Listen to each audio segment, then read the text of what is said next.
दोस्तों नमस्कार। मैं डीएस रजावत, आप सबका सेवक, लखनऊ रीजन का एमसीएम हूँ और पिछले 33 महीनों से नेटसप सीख रहा हूँ। जैसे आप सभी जानते हैं, इस समय मेरी इनकम लगभग 4.5 से 5 लाख के करीब मंथली है। मुझे इस बिज़नेस को करते हुए भी 33 महीने हुए हैं और मैं आप सबके सामने आ जाया हूँ अपने जो मेरा ये यूट्यूब चैनल है नेटसप रजावत। इससे आप मुझे यहाँ पे फाइंड कर सकते हैं और ट्विटर पे भी मैं अवेलेबल हूँ राजावत नेटसप के नाम से। और मेरा ये व्हाट्सअप नंबर जो है 9814845920 है, जहाँ पे आप मुझे संपर्क कर सकते हैं। तो आज का जो विषय मैं लेके आया हूँ आप सभी के सामने वो है बायोफिट प्रोडक्ट। जैसा कि हमारी देश जो है एक एग्रीकल्चर फील्ड है, करीबन 72% लोग यहाँ पे खेती कर सकते हैं और नेटसप बिजनेस एक प्लेटफॉर्म देता है यूजर का, जिसमें 40% तक आप अपनी बचत कर सकते हो। और हमारा बायोफिट प्रोडक्ट लगभग 25 से 40% प्रोडक्शन बढ़ा देता है, पहले ही साल से बढ़ा देता है। इसी तरीके से अगर आप उन्हीं प्रोडक्ट को रिटेल करते हो तो आपको 40 से 50% तक मार्जिन है, चाहे वो कैटल फीड में हो, चाहे वो हेल्थ अपना एग्रीकल्चर में हो, दोनों में आप एक अच्छे मार्जिन को आप ले सकते हैं। और तीसरा है नेटवर्क मार्केटिंग, जो मैं कर रहा हूँ, तो वो एक अलग प्लेटफॉर्म में, मैं आज उस पर चर्चा नहीं करूँगा। मैं आज चर्चा करने वाला हूँ कि किस तरीके से आप जैविक प्रोडक्ट को यूज़ करें। तो बहुत बड़ी साइंस नहीं है सर इसके अंदर, मैं आपको बताऊं। बहुत सारे लोग बड़ी बड़ी ट्रेनिंग ऑर्गेनाइज कर रहे हैं बायोफिट को लेके। ये जो प्रोडक्ट बनाया गया ये गरीब किसान की शिक्षा स्तर को भी देखते हुए बनाया गया है। आप किसी भी तरह का स्तर है, आपको पढ़ाई लिखाई नहीं आती, उस तरह के लोग यूज कर सके, उस हिसाब से इस प्रोडक्ट को डिज़ाइन किया गया है। तो मैं आपको बताऊंगा जो मेरा कैटलॉग है नेटसप का, जिसमें रीडिफाइनिंग नेटवर्क मार्केटिंग लिखा है, इस कैटलॉग में इसकी पूरी जानकारी, और कोई भी किसान इसको पढ़ के समझ के कर सकता है। मेरी इस वीडियो को देख के आप अच्छे से अंदाज़ा लगा पाएंगे। तो इसमें 3-4 तरह के काम हैं। सबसे पहला है भूमि क्षेत्र, याद रखिएगा। सबसे पहले भूमि जिसके ऊपर खेती करनी है, खेती कौन सी, कोई भी खेती हो, किसी भी तरह की खेती आपको करनी हो, भूमि शोधन करना है। दूसरा करना है जड़ शोधन, यानी अगर आप कुछ पौधे हैं जिनको कि रोपते हैं, जैसे धान है, उसको आप पहले उगाते हैं फिर दूसरी जगह रोपते हैं, तो जड़ शोधन करना होता है। तीसरा होता है बीज शोधन, कुछ हम बीज डायरेक्ट बोते हैं तो बीज शोधन करना होता है। ठीक है, तो तीन ही चीज़ें हैं, भूमि शोधन, जड़ शोधन, बीज शोधन, ये करना है। इसके बाद स्प्रे है। अब स्प्रे किसी भी फसल में करना है, उसकी मात्रा थोड़ी बहुत आप घटा बढ़ा सकते हो, लेकिन स्टैंडर्ड करेंगे तो भी आपको 3 फसलों में वो फ़ायदा मिलेगा ही मिलेगा। चलिए पहला हम बात करते हैं भूमि शोधन। भूमि शोधन कैसे होता है? भूमि शोधन मतलब हमको डीएपी लोग डालते हैं, यहाँ पे हमको शेड डालना, सॉइल हेल्थ एनहेंसमेंट टेक्नोलॉजी जिसका नाम है, इसको डालना है। 1 एकड़ में 1 लीटर पड़ेगा। ठीक है, क्या क्या पड़ा है इसकी बात नहीं करेंगे। कोई भी किसान हो, भूमि में जाइए, आप पानी को भर दीजिए, उसके बाद उसको 1 एकड़ में छिड़क दीजिए, आप बाल्टी में घोल के डाल दीजिए। आज आपने पानी लगाया है, कल का दिन रुक जाइए, परसों जब थोड़ी सी नमी हो जाए, सूख जाए, तो आप स्प्रे कर दीजिए। ऐसे करके भूमि शोधन किसी भी फसल के लिए भूमि को आप तैयार कर सकते हैं। 1 एकड़ में 1 सेट का पूरा डिब्बा लगता है। ठीक है, फायदे क्या होंगे? जड़ों को विकास के लिए जमीन में पोलाई मिलेगी, नमी मिलेगी, एक भुरभुरापन मिलेगा, और जो न्यूट्रिशन विटामिन जड़ों में चाहिए वो धरती के अंदर बहुत है। 72% नाइट्रोजन है, ये वहाँ से लेने लगता है। पोलापन रहता है, नमी रहती है, बैक्टीरिया का डेवलपमेंट होता है, आपका जो केचुआ है वो भी बहुत तेज़ी से इसमें डेवलप होने लगता है। एक काम हो गया क्लियर, भूमि शोधन क्लियर हो गया, कोई नॉलेज टेक्नोलॉजी तो नहीं चाहिए। दूसरा जड़ शोधन। अब अगर मान लो आप धान धान लगा रहे हो, तो अभी क्या करते हो कि पहले तो जो आपके पौधे हैं उनको स्टीम रिच और रैपअप से आपको जड़ को भिगो लेना है, और भिगोने के बाद रुपाई कर दीजिए आप। इतना ही करना है आपको।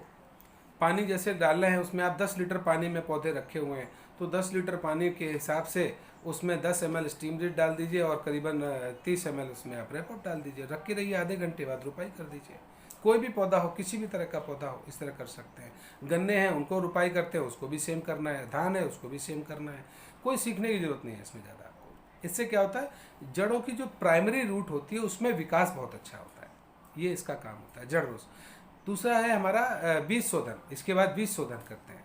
तो बीज शोधन में हमको स्टीम रिच और इंटेक्ट को यूज़ करना होता है, क्योंकि जितना भी फंगल लगता है वो बीज के अंदर ही होता है।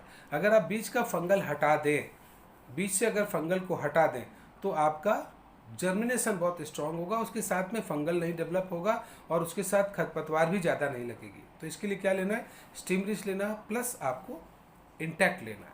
ठीक है, हमने जड़ शोधन में इंटैक्ट नहीं लिया, रैपअप लिया था स्टीम रिच के साथ। बीज शोधन में हमको क्या करना है, स्टीम रिच के साथ इंटैक्ट लेना है। काम क्या होगा, 98% तक जर्मिनेशन हो जाएगा, और जो जर्मिनेशन 15-16 दिन में हो रहा था वो 10 दिन में हो जाएगा, यानी कि आपकी फसल एडवांस चलेगी। उसका कारण है क्योंकि सट से ज़मीन की नमी है और आपका स्टीम रिच से अच्छा न्यूट्रिशन विटामिन मिला है, कीड़ों की जो आपने इंटैक्ट से ख़त्म कर दिया। अब आता है चौथा, यानी स्प्रे। स्प्रे क्या करना है, पहला स्प्रे जो आप करेंगे 15 से 20 दिनों में करेंगे, स्टीम रिच, बायो 95 और रैपअप से करेंगे। पहला, जब पौधा छोटा होता है, अगर इस समय आप पानी लगा रहे हो तो एक बार भूमि शोधन फिर कर दीजिए। पानी लग रहा है तो थोड़ा सेट की मात्रा ज़्यादा डाल दीजिए। इससे क्या होता है कि आपकी जमीन और मुलायम पोली हो जाती है, जिससे जड़ों को नीचे से न्यूट्रिशन लेने में मदद मिल जाती है। और आपका स्टीम रिच की मात्रा इस समय थोड़ा सा ज़्यादा डालें, 1 लीटर में 3 ml डालें, और आप 15 लीटर पानी में बायो 95 3 से 4 ml लें, और रैपअप की मात्रा भी 1 लीटर में 3 ml लें। फिर से रिपीट कर रहा हूँ, स्टीम रिच लेना है 1 लीटर में 3 ml, बायो 95 लेना है 15 लीटर में 3 से 5 ml, और रैपअप लेना है 1 लीटर में 3 ml। ठीक है, ये पहला स्प्रे होगा। इसके बाद 20 दिन के बाद में आप दूसरा स्प्रे करिए, करीब 25 दिन में कर सकते हैं, जिसमें स्टीम रिच लेना है, बायो 95 लेना है, और रैपअप की जगह इंटैक्ट लेना है। आपको मात्रा वही रखनी है, स्टीम रिच 1 लीटर में 3 ml, बायो 95 15 लीटर में 3 से 4 ml, और इंटैक्ट की मात्रा आपकी जो है 1 लीटर में 2 ml के हिसाब से डालना है। 2 स्प्रे हो गए। तीसरा स्प्रे करना है आपको स्टीम रिच, बायो 95 और साथ में इंटैक्ट फिर से डालना है, क्योंकि हम कीटनाशक अगर हम बाद में डालेंगे, कीड़े डेवलप होने के बाद डालेंगे इंटैक्ट, तो वो फिर ज़्यादा काम नहीं करता। अगर आप शुरू से डालते तो ये बनता ही नहीं है, फंगल बन ही नहीं पाता है। ये 3 स्प्रे हो गए।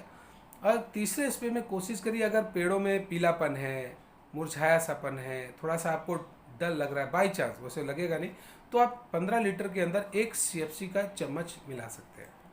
1 CFC 15 लीटर में CFC का 1 स्पून डाल सकते हैं, नहीं 10 ग्राम डाल सकते हैं। ठीक है। चौथा स्प्रे होगा आपका फिर से 25 दिन के बाद, जिसमें स्टीम रिच, बायो 95, और आप इस समय रैपअप डाल सकते हो CFC के साथ। ठीक है, तो मैंने आपको क्या क्या बताया, ध्यान से सुनिएगा। पहला बताया भूमि शोधन, दूसरा बताया जड़ शोधन, तीसरा बताया बीज शोधन, और चौथा स्प्रे। अब ये किसी भी फसल में हो, कैसी भी फसल हो, उस पर आप डाल सकते हो किसी भी तरीके में। पहले भूमि सुधारिए, फिर जड़ सुधारिए, फिर बीज सुधारिए, इसके बाद बुवाई रुपाई करिए, और 3 स्प्रे करिए। चौथा स्प्रे आप मत करें, अगर आप खेत में नहीं घुस सकते हो तो चौथे स्प्रे की जरूरत नहीं है। बहुत बहुत धन्यवाद, आप सबने मुझे समय दिया। मेरा यूट्यूब चैनल है नेट्स ऑफ प्रजावत, इसको आप सब्सक्राइब कर सकते हैं। और मेरी अगर जूम पे आप मुझे ज्वाइन करना चाहते हैं तो 6570001918 मेरा जूम ID है, जिसका पासवर्ड है 123456। इसको आप कर सकते हैं। मैं डेली सुबह 10 बजे कंटिन्यूअस डेली किसानों की सेवा में, लोगों की सेवा में रहता हूँ। नेटसब यूजर बन के आपको बचत और अच्छा खेती में अच्छे उत्पादन देता है, और रिटेलिंग करके आप बहुत अच्छा पैसा महीने का 30-40 हज़ार रुपये कमा सकते हो। और नेटवर्क में 36 महीने की ट्रेनिंग लेके हमारे साथ 8,19,250 की इनकम आप कर सकते हैं। थैंक यू वेरी मच, बहुत बहुत धन्यवाद, आपने मुझे समय दिया।